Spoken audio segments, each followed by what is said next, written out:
కూడా తీయలేదండి. మా గవర్నమెంట్ పోయిన తర్వాత పాలమూరు ఎత్తిపోతల పథకంలో ఒక తట్టెడు మట్టి కనీసం తీయలే. మరి దాన్ని ఎందుకు అబాండన్ చేసినరో, దాని ఇంకేం ఉద్దేశం ఉందో, ఇంత నిష్క్రియాపరత్వం ఏంది, ఇంత దారుణమైంది. 2 నెట్ సంవత్సరాలు గడిచిపోయినాయి. ఇప్పుడు మేము గమనిస్తున్నాం. మధ్యలో ఏమైంది, కేంద్ర ప్రభుత్వంతో తమాషా. బీజేపీ మొదటి నుంచి మాకు తెలంగాణకు శని అయింది. అది కేంద్ర ప్రభుత్వం ప్రతిదాన్ని వ్యతిరేకించడమే.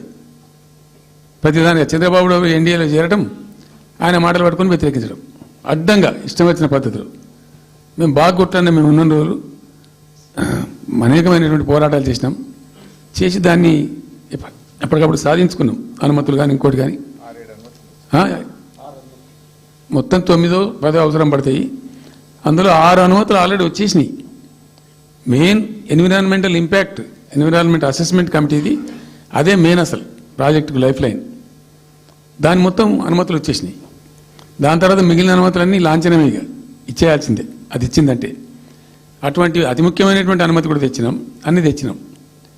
అన్నీ వచ్చిన తర్వాత కేంద్ర ప్రభుత్వం మొన్న చంద్రబాబు నాయుడు ఎంపీలు అవసరం ఉంది కదా అక్కడ వాళ్ళకు. ఇప్పుడు ఇద్దరు ఎంపీలు అవసరం కదా, నితీష్ కుమార్, చంద్రబాబు నాయుడు. దానికోసం బీజేపీ ఎంతకైనా దిగజారుతుంది.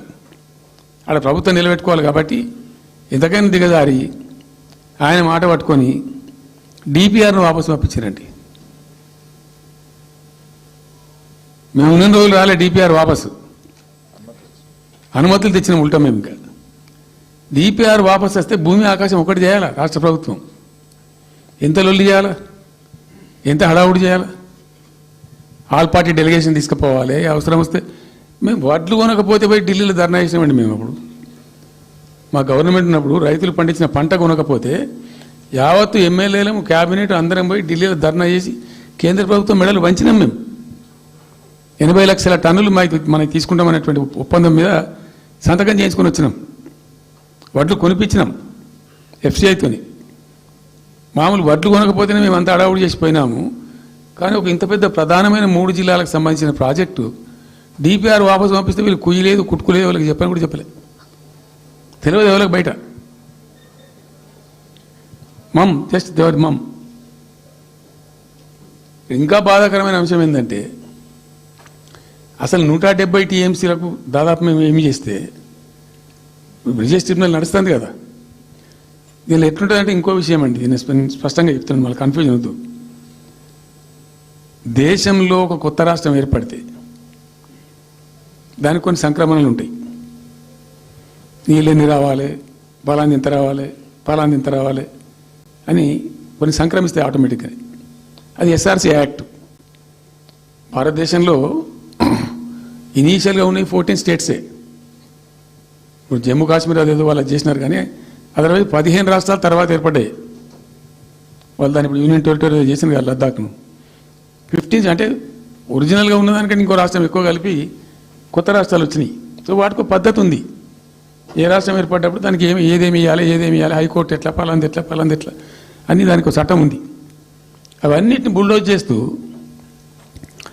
ఇక్కడ ఇయ్యలే. నీళ్ళు ఎన్ని రావాలా, ఫస్ట్ ఛాయిస్ వాళ్ళకి ఇస్తారంటే ఆ రాష్ట్రాలకు ఇస్తారు. ఏ రాష్ట్రాలు అయితే విడిపోయినాయో మీరు మ్యూచువల్ అండర్స్టాండింగ్లో చేసుకోండి అని ఇస్తారు. ఇక్కడ పొసిగే కార్యక్రమం కాదు. కాబట్టి మేము ఏం చేసినామంటే 1 ఇయర్ తర్వాత 1 ఇయర్ లోపు ఒకవేళ పరిష్కారం అయితే 2 రాష్ట్రాలు చేసుకోవాలా, లేదా సెంట్రల్ గవర్నమెంటే ఆర్బిట్రేషన్ ద్వారా చెయ్యాలా కూర్చొని. చేయనప్పుడు ఏం చేయాలంటే సుప్రీంకోర్టు కోవాలి. మేము 1 ఇయర్ తర్వాత కేంద్ర ప్రభుత్వానికి అప్పీల్ చేసినాం. సెక్షన్ 3 వేయండి, మాకు కృష్ణా జలాల పునఃపంపిణీ చేయండి. చేస్తే దాన్ని వాళ్ళు ఖాతరు చేయాలి. మేము సుప్రీంకోర్టుకు పోయినాం. సుప్రీంకోర్టు కోపానికి వచ్చింది కేంద్ర ప్రభుత్వం మీద కూడా. ఒక రాష్ట్రం అంటూ ఏర్పడ్డప్పుడు యాక్ట్ ప్రకారం, పార్లమెంట్ యాక్ట్ ప్రకారం వాళ్ళకి రావాల్సిన అన్నీ రావాలి కదా. మరి ఇది కూడా వాళ్ళకి ఏదో తేల్చండి, మీరు తెలుస్తారా లేదంటే అప్పుడు ఆ మంత్రి, ఆయన పేరు షెకావత్ ఉండే కదా, గజేంద్ర సింగ్ షెకావత్. నేను ఢిల్లీ పోయినప్పుడు నన్ను రిక్వెస్ట్ చేసిన ఆయన, భాయ్ సాబ్ మాకు కూడా ఇబ్బంది అవుతుంది, మీరు అది విత్డ్రా చేసుకోండి సుప్రీంకోర్టులో కేసు, మేము సెక్షన్ 3 చేస్తామండి. అప్పటికే 2-3 ఏళ్ళు గడిచిపోయింది, డిలే అవుతా ఉన్నది. నేను పోయినప్పుడు అలా అడుగుతున్నా, పర్సూ చేస్తున్నా, మాట్లాడుతున్నాం, ప్రైమ్ మినిస్టర్ లెటర్స్ ఇచ్చినాం, అన్నీ చేస్తున్నాం. ఫైనల్గా సుప్రీంకోర్టు చివాట్లు పెట్టిన తర్వాత వాళ్ళు ఉండి మీకు విత్డ్రా చేసుకుంటే దయచేసి మేము ఇట్లా సుప్రీంకోర్టు ఆర్డర్ ఇస్తుందని తెలిసిపోయింది వాళ్ళకు కూడా. ఆటోమేటిక్ ఇస్తుంది కదా కోర్టు ఆర్డర్, న్యాయప్రదంగా రావాల్సింది ఇస్తుంది. కాబట్టి ఎట్లా తప్పేటట్లేదు ఇక కోర్టు ఆర్డర్ ఎందుకని చెప్పి మీరు విత్డ్రా చేసుకోండి బాయ్ సాబ్, మేము ఇచ్చేస్తాం. మంచిగా విత్డ్రా చేసి మళ్ళీ లెటర్ పెట్టినాం. మీరు చెప్పిన ప్రకారం విత్డ్రా చేసుకున్నామండి అంటే లెటర్ పెట్టండి అంటే పెట్టినాం. అది ప్రాసెస్లో ఉంది సెక్షన్ 3 వేయడానికి.